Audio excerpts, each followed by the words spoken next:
Hello, and welcome back to another episode of Critical Reactions with your host, Bryan. We're going to continue on with this week's theme of war, looking at songs with the word war in the title. Today we're going to be taking a look at the band Black Sabbath, which is interesting to me because I just had a chance to dig into them a bit more than I have in the past with their titular song Black Sabbath not too long ago. So it'd be nice to give them another chance, critically get into what they're doing. Today we're going to be checking out War Pigs. So let's dive into it and see what's going on. We're gonna number now called War Pigs. It's a number of our new LP. Hope you like it. Thank you.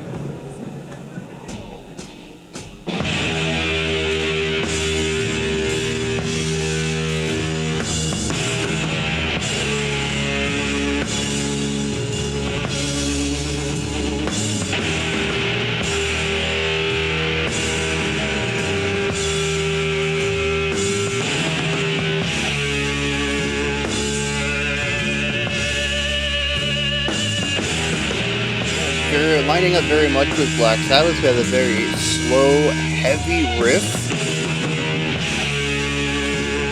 We're in 6/8 this time around, though.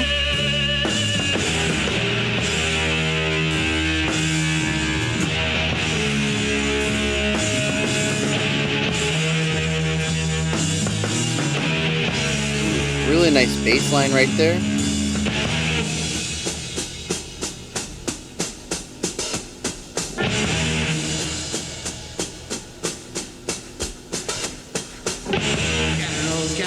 Shifted to 4. Just like witches at black masses. The fields of bodies burning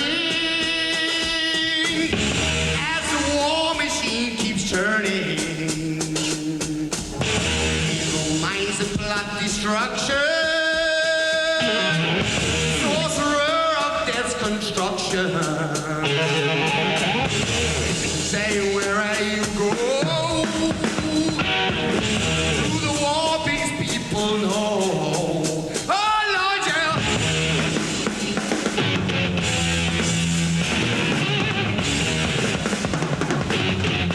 It's interesting, I've heard this, but not this version, which is very interesting. I'm not sure what to make of that. I don't think I've ever heard Black Sabbath sing this track before, but I have heard this song.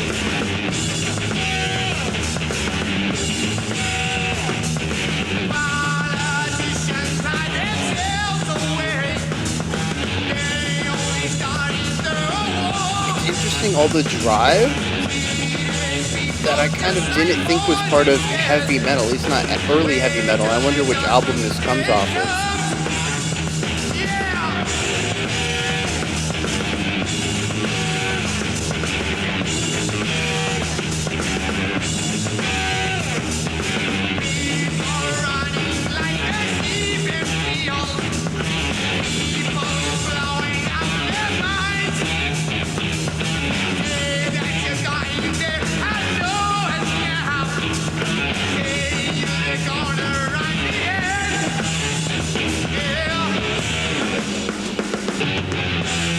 Although they do slow it down a little bit. The tempo is the same, but they kept going to like momentary half times.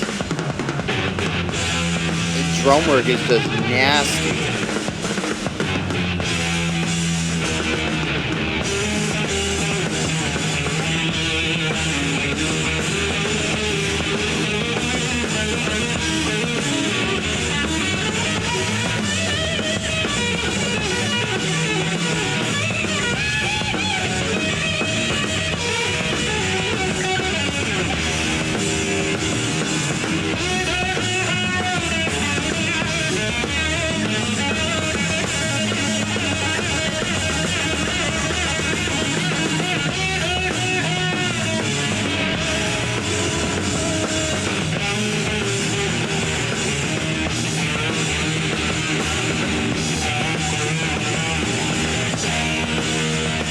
Weirdest thought crossed my mind. I hope I remember to tell you guys later.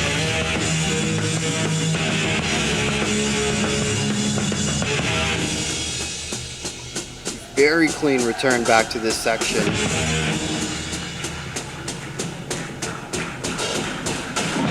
On the scene of beast appears, it is falling at his knees. He sends out hero Bryan, cast the priest into the fire. Praise for all bad sinners, watch the meeting dead rat sinners. Saying where are you go? To black masses people go. Oh Lord, yeah. It is very groovy though.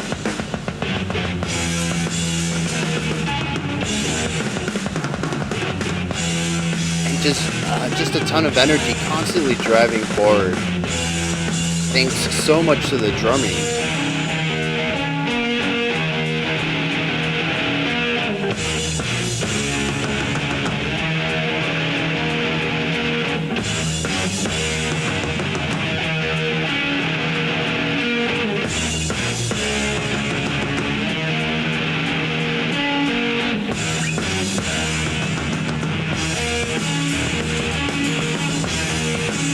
The bass is pushed way down into the mix.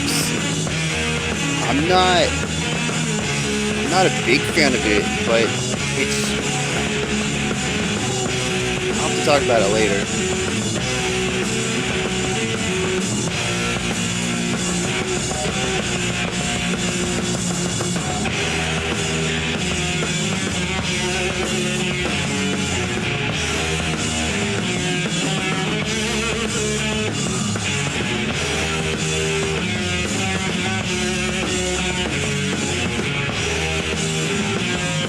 Yeah, the bass has been working, but it's so hard to hear in this version.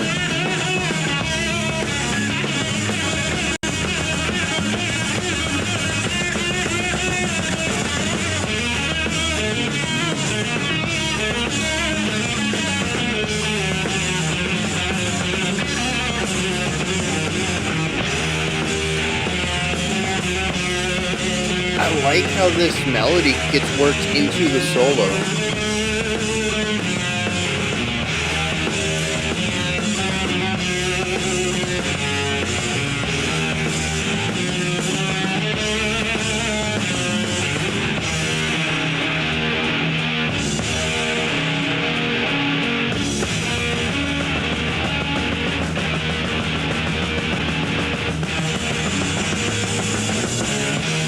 Thank you very much.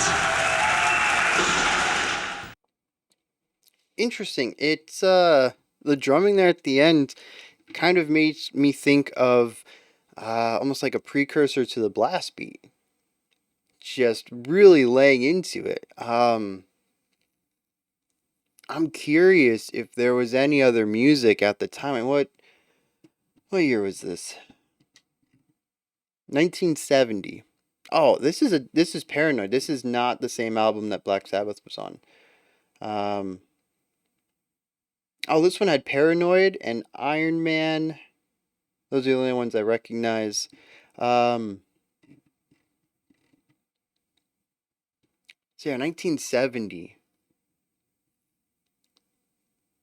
Was there any other music or band utilizing that constant snare attack that way for such a prolonged period of time?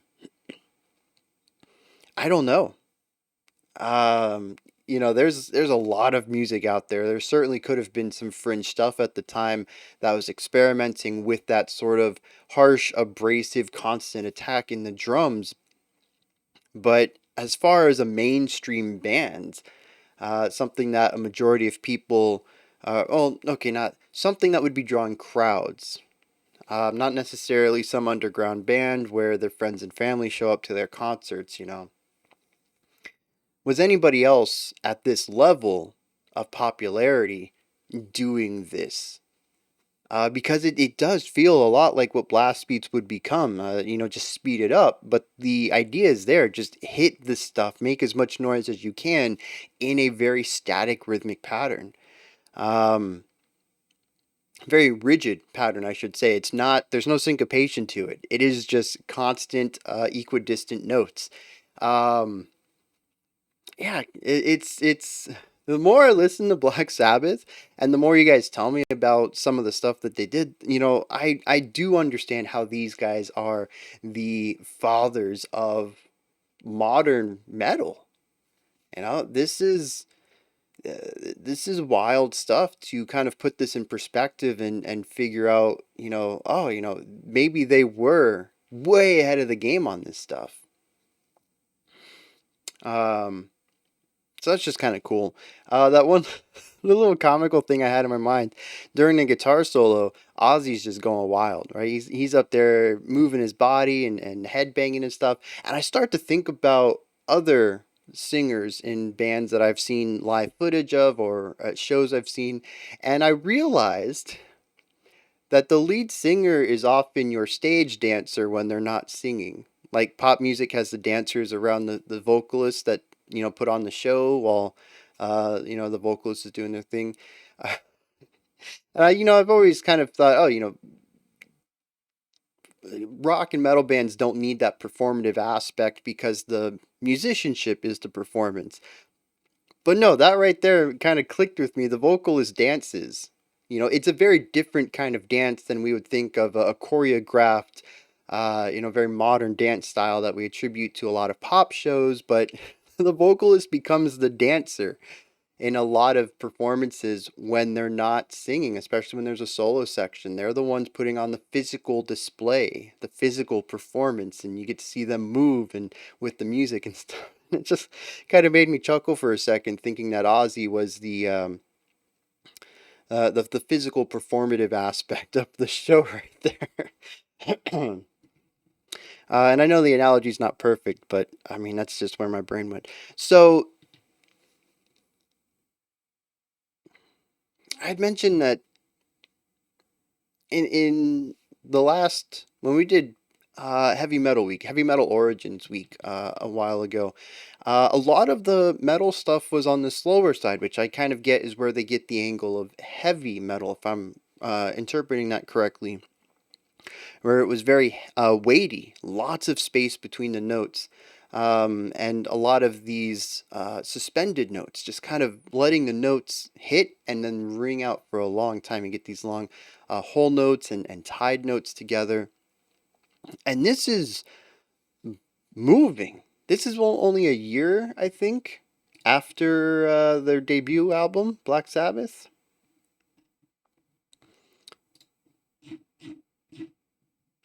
This is the same year as Black Sabbath. Talk about, oh my geez. So February of 70 and September of 70. Talk about work ethic. Or workaholics, I suppose we could also say. Um, wow. That's just kind of blowing my mind. I mean, February means they were working on it in 69, but still, releasing an album every 6-ish months is insane, especially when you think about the longevity of these tracks and the ground that they were breaking with this sound, and just how iconic these riffs and tracks have become. And they were just churning them out like they were nothing. Like, wow, okay, I gotta stop fawning over the importance here. Like it continues to blow my mind. It really does. Anyways, speed, yeah, intensity. Black Sabbath was this very slow, weighty song. We did pick it up at the end, but there's this heaviness, this weight to the track, and this one doesn't have it. Not really.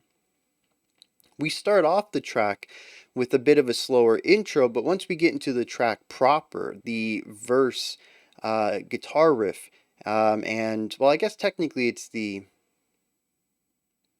chorus guitar riff, and then we get into the verse though, and we get into the majority of the music that we're going to hear for the track. The intro is kind of a one-off area.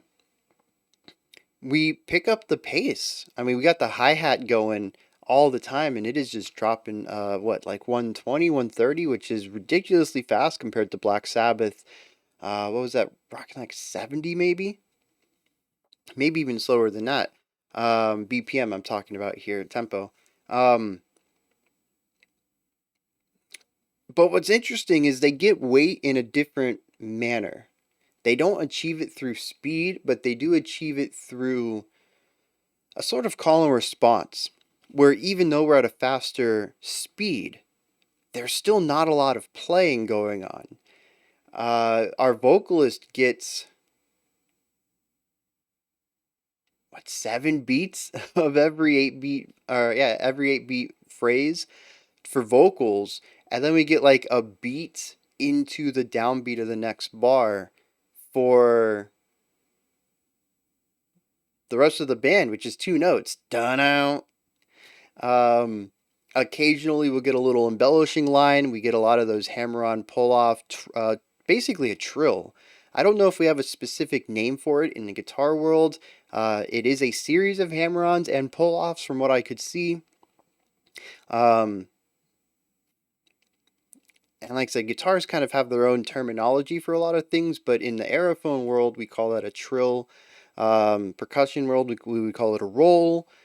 Um, Oh, we wouldn't really call it a roll because, like, the equivalent would be like on a xylophone bouncing between 2 notes, and that's not really a roll.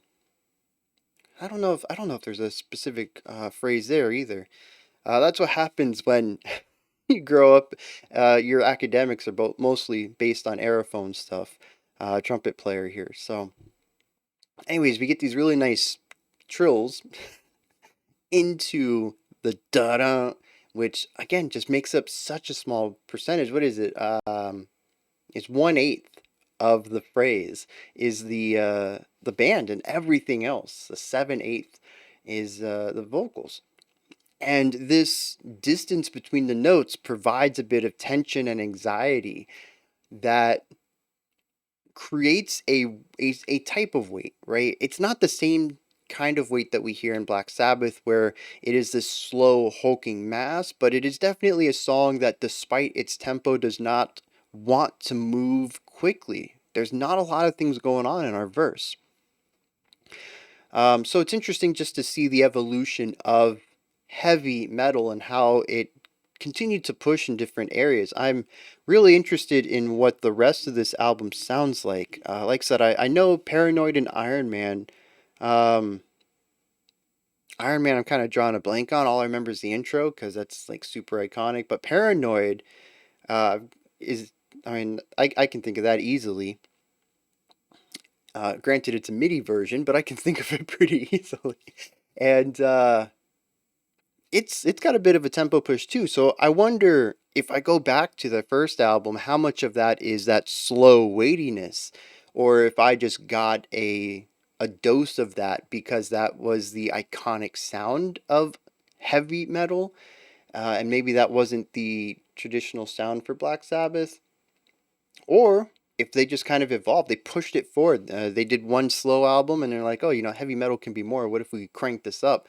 And then Paranoid, the album, is all about driving intensity. I don't know. These are things that I would learn by diving into these discographies, and I really wish I had all the time in the world just to absorb all this music, I should say. There's so much music out there, and I've kind of expressed before that I have very little time to even catch up on what's being released now, and I try to mix that with my massive list of stuff that I want to check out from before 2022.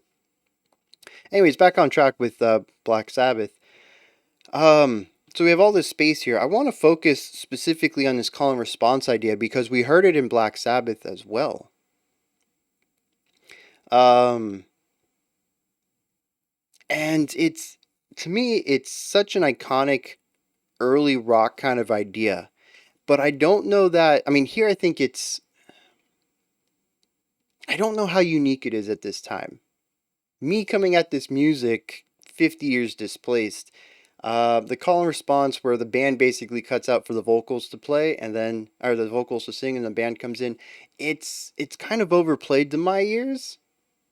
And also because I first heard it with Megadeth, stuff like Sweating Bullets and Symphony of Destruction, they really enjoyed doing this band stops for vocals to sing kind of idea, and the back and forth on that. Um, it doesn't feel as unique to me. Again, I was not alive in the 70s to hear this for the first time. I'm curious because jazz also had a lot of this, but it was mostly in the soloing section, the improvisational sections. Uh, and I've talked about this before when you can kind of get into a groove or get really in sync with your bandmates, especially if you play night after night after night after night. And you can kind of play around with each other during your solo sections where they can hear what you're going to play and kind of know your tendencies, and you can kind of feel out their tendencies, and you can create conversational solo works, especially between the primary or the soloist and the rhythm section, since usually the rest of the band cuts out for solos. um, so yeah, it's not like call and response is brand new, but I wonder how much of this idea of cutting the band out and letting the vocalist have all the spotlight in the verse, how typical that was in metal or at the time, or even rock. When I think of rock, I'm thinking of, Elvis and Beatles, and I think that's a decade or two prior to this. So, even my idea of rock is I have a big missing patch of information here. But, I don't think of music that does this. So, I'm curious if anyone has any information on that. I want to talk about flow real quick because this song does something very cool where ideas are building block based off of ideas that came prior to it. We have the da da all over the verse, right? That is what the band does. Leading out of the verse, though, this is actually just one piece of a larger idea because we have da dun dun dun dun dun da dun. And it's very neat to hear that this main riff is based on, or we can say that a part of this main riff is utilized for the verse. And this isn't the only time we hear this either.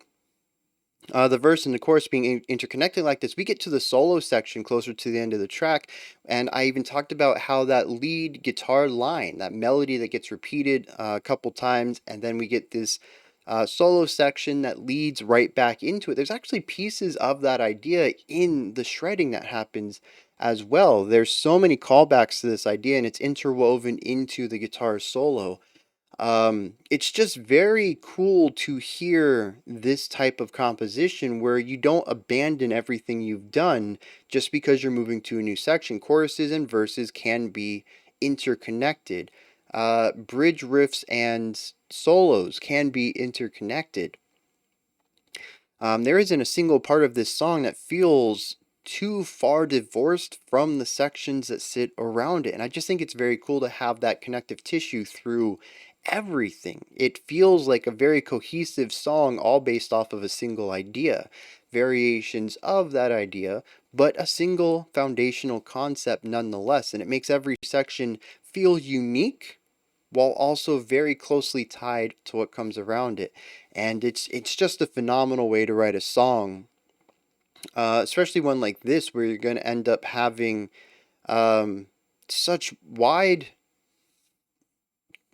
contrast between sections. I mean, the volume, width, and instrumentation of the verse is so far is wildly different than those same aspects of our chorus, which is louder and wider, has more instrumentation, has constant playing. It's no longer just primarily hi-hat, well, the hi-hat pedal, not even hitting the hi-hat, with vocals. But yet they feel so tied together despite being so different. And I absolutely love that. It all comes down to the compositional idea of if you've already written it, you don't need to write something new. You can find ways to modify it. This is something I've talked about a lot on the channel, is about working smarter, not harder.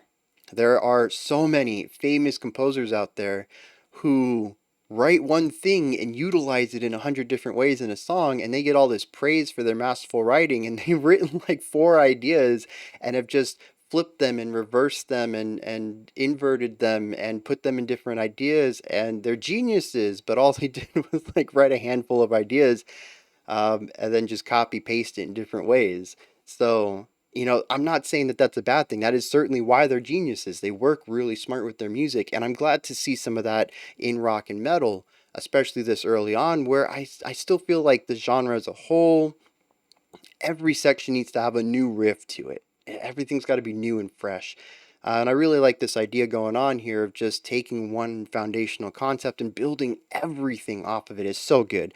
Um, I already talked about the bass. Some really nice stuff going on in there. I saw some nice movement, but I couldn't hear it. And I think it's just the production on it. When we checked out Black Sabbath by Black Sabbath on the Black Sabbath album, I had a lot more to say about the bass because I could hear it there. So I think it's just a production on this live one. But the two whole times it got footage, I mean, talk about talk about giving so much preference visually to the guitarist and the vocalist. The bassist got very little camera time, but the few times I saw them, they were tearing it up on the bass. So I do think I might end up listening to this. I mean, it's 5 whole minutes. What's another 5 minutes? Listen to the studio version on my own just to hear some of the bass work on it. But I do want to talk about the drums because, golly, right? So the guitars gets its chance to shred. We get those little embellishing lines. They get the solo, but the drums are consistently the driving power here. The guitar, right? So much of it is these slower riffs. Bum bum bum bum bum bum. What is that? Like seven whole notes across two bars. It's not a lot. But the drums, I talk about the song being blistering fast, just having this intensity and this momentum, and I think a lot of that really is the drumming. We have that hi-hat, even in the quiet section with just the vocals, the hi-hat is eighth notes. It is driving, it's pushing the song forward. It's setting a tempo that's it's setting a speed that's twice as fast as the tempo as what feels like the heartbeat of the song. Baked into the core DNA of the track is a speed that is twice as fast as the core tempo. I want to reiterate that. That's why I said it twice. I think it's so important that when we get into the primary section, we get the initial ba bump and then it quiets down to just the hi-hat. That is our pulse. That is our heartbeat. And it's eighth notes. That sets so much of the stage because we start out slow, which, like I said, is kind of old Black Sabbath style. That's the heavy metal. We get into the major part, especially this being an opening track, assuming that Black Sabbath, the album, was all that slower stuff because that was the origin of heavy metal. This is a perfect way of saying, okay, this is what you're used to. This is where we're going. We set the stage, pull the rug out, toss that to the side, and say, welcome to the future. And we have eighth notes on our hi-hat. It is the heartbeat of the song, and it feels so fast compared to what I expected from early Black Sabbath and what I'm going to assume most fans were expecting from a second album. Such a masterful way to start this off. Anyways, though, just this driving force. Underneath all this energy, there's this tension, there's this quiet, there's this isolation. The vocals come in. We got the that hi-hat just driving it forward. And then every time the drums have a fill, it is monstrous, it is fast, it is impactful, it is driving in both the speed sense and intensity sense. The dude is just hammering on these drums.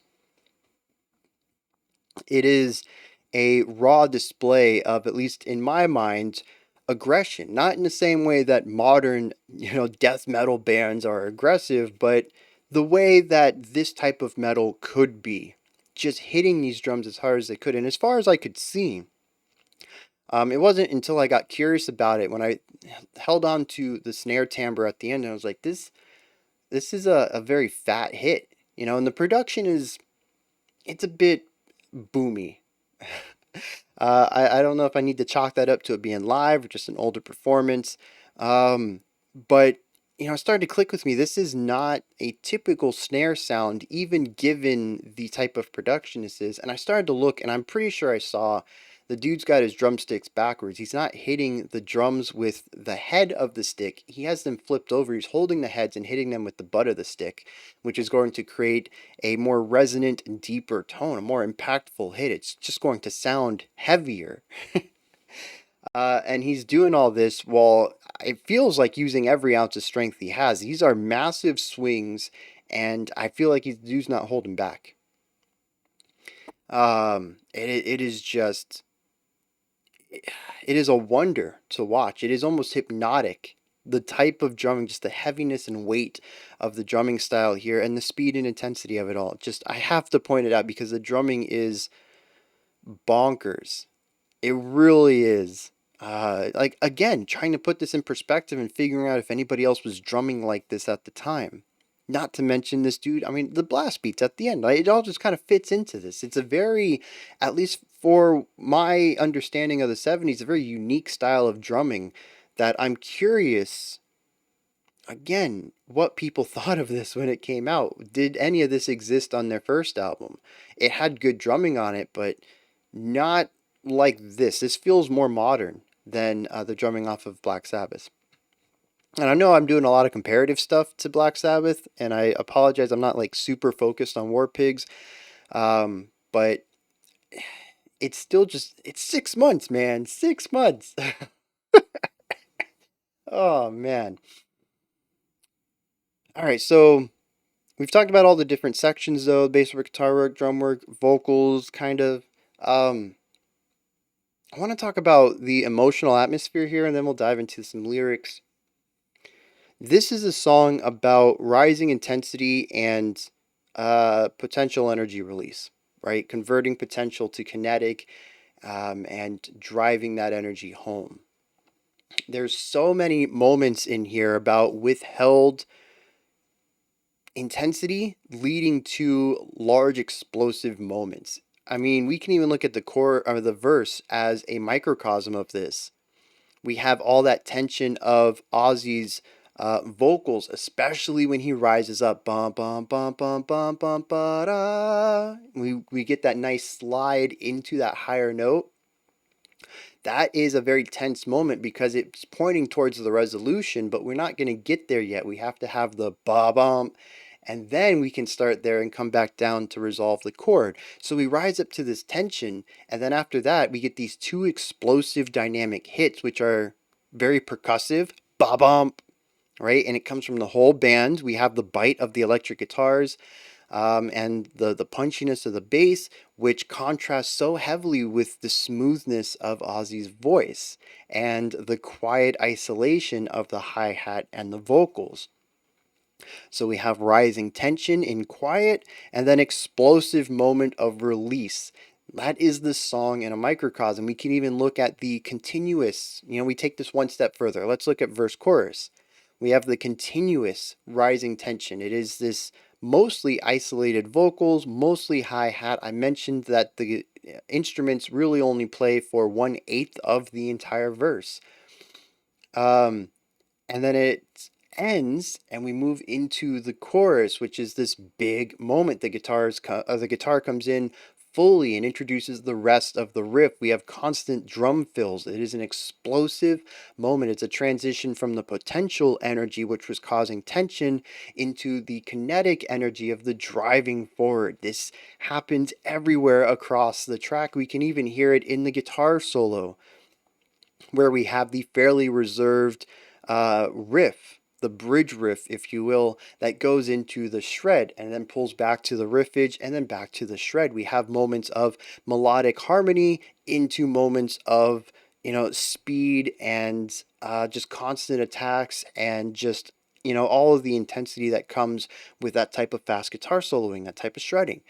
The song is just this constant tension and release, tension and release. That's what the entire song's based off of. And once again, we have a variety of ways to showcase this one idea, which is not too different from their compositional method of writing a single riff and creating several variations on it. It is what keeps the song feeling very cohesive despite the sections moving from different ideas to different ideas. Everything in here is built to ensure that the song feels very connective and unified despite how they want to take it in several different directions, how each section has its own identity and even dynamic qualities. And yet it feels like one single track. Everything is perfectly done by starting from a base foundation of a single idea that will unify everything. It's just great composition. Um, So yeah, let's dig into some lyrics here, see what's going on. We have generals gathered in their masses, just like witches at black masses, evil minds that plot destruction, sorcerers of death's destruction. Already, I want to talk about this. It's called War Pigs. I'm going to assume that it's about war in some way. And we have generals gathering in their masses. They are evil minds that plot destruction. We continue on to there's bodies burning in the fields, there's death and hatred for mankind. All right, these are very, I would say, it feels kind of modern, but they're always contrasted. And I'm telling you, ebb and flow, tension and release. It's always a two-piece idea, yin and yang, all throughout this track. We compare a very modern idea to a more fantastical idea. After the generals, they're compared to witches. The destruction plots and the evil minds are compared to sorcerers.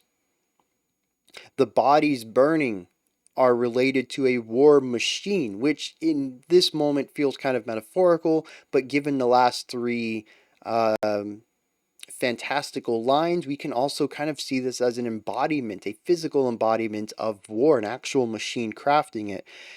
Going into our final line of poisoning their brainwashed minds.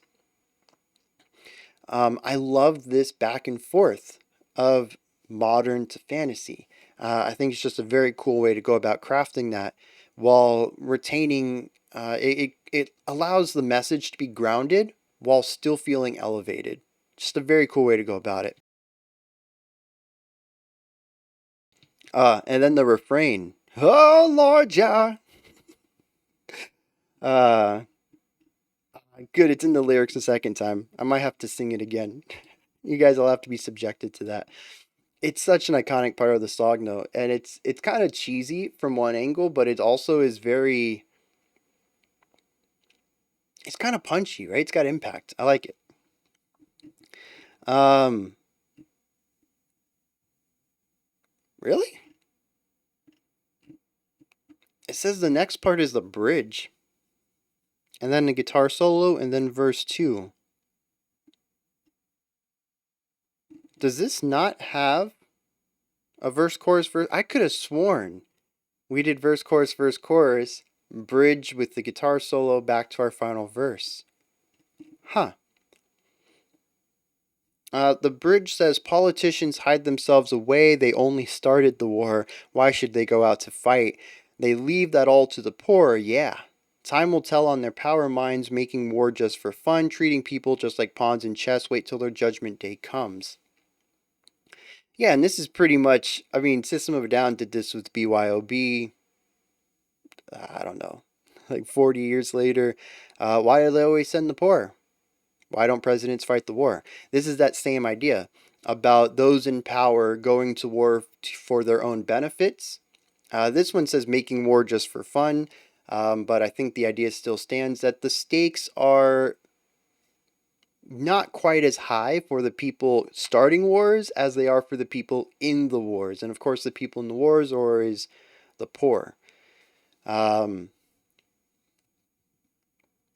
yeah, that one's very straightforward. Um, And then we go to verse 2. Now in darkness, world stops turning, ashes where their bodies burning. No more war pigs have the power. Hand of God has struck the hour. Day of judgment, God is calling. On their knees, the war pigs crawling, begging mercies for their sins. Satan laughing spreads his wings. Oh, Lord, yeah. Oh man, that's such a good part though, right? Like I said, it's kind of cheesy, but it's so good. Ah, okay, so I mean, this is interesting because this pushes to like Revelation style of biblical storytelling, where the war pigs, as they're labeled here, have done so much war that the world ceases to be, and it says the world stops turning. Um, And the war pigs have lost their power because they don't have anyone to rule over anymore. Everybody's killed themselves in the war, and it is Judgment Day, and God comes down, and the war pigs are like, oh, we didn't mean to, please, whatever. We were just having fun with the war. Taking back that line from the bridge. And Satan laughs as he drags them to hell, presumably. Um, yeah, definitely. I mean, this is a very strong anti-war track that I think does a fantastic job. I mean, I'm trying to tie back the ideas of like, I was talking about tension and release and the yin and yang, the duality of the song that's existing everyone. I'm trying to tie that back to the idea of the war pigs. The only thing I keep coming back to is the duality of those who craft the wars and create the wars and push the wars and those who fight it. But I mean, that duality does exist in the lyrics, but I feel like it is not as strong a part of them as it is in the music. So it's a loose connective tie between the themes of the music and lyrics, but I think it does exist. And I think war overall is just tension and release. Moments of rest interrupted by, artillery fire. Quiets on the field while you're waiting for the next bullet to be shot and stuff like that. The little micro tension and releases, and then the larger ones. And I say this as somebody who's never been in combat, so I could be entirely wrong here. But, um, yeah, I mean, I'm also kind of grasping at straws a little bit, trying to tie everything I've read in the music into the lyrical thematic concepts. Um, but yeah, so I mean, once again, just a phenomenal track from Black Sabbath, and it is just blowing my mind thinking once again about where this sits in history and learning about how close it was to their debut album and just like all this stuff. I don't know. Those are my thoughts on Black Sabbath's War Pigs. This is where you guys come in. Hit me up in the comments. Let me know what you thought of this track. Anything that stood out to you, anything you didn't like, want to talk about. Correct me on stuff I've said or embellish on things that I brought up. Go ahead and post those things. Above that, you head into the description box. There's a link for Linktree. Takes you to this menu right here. Has links for everything related to the channel. You can support the channel in a variety of ways, including picking up merch, or this one, I gotta highlight the logo, picking up merch, joining the Patreon and voting on future themes and tracks. There's also a bunch of links in there for communities that surround the channel, such as the Discord server and my Twitter account. Above that, if you could like, subscribe, and ring the bell, I greatly appreciate all three of those. All right, we have another track coming up. It's already here. It's another one for today, though. Special selection. If you're not interested in that, though, I'll be back tomorrow. We'll continue on with War Week. Checking out another track with the word war in the title. We'll also do a special selection after that. All that will start at 5 p.m. Eastern Standard Time, 9 p.m. UTC, as usual. Until next time, remember to be critical, not cynical, of the music you listen to, and have a fantastic morning, afternoon, or evening, whenever you choose to watch my videos.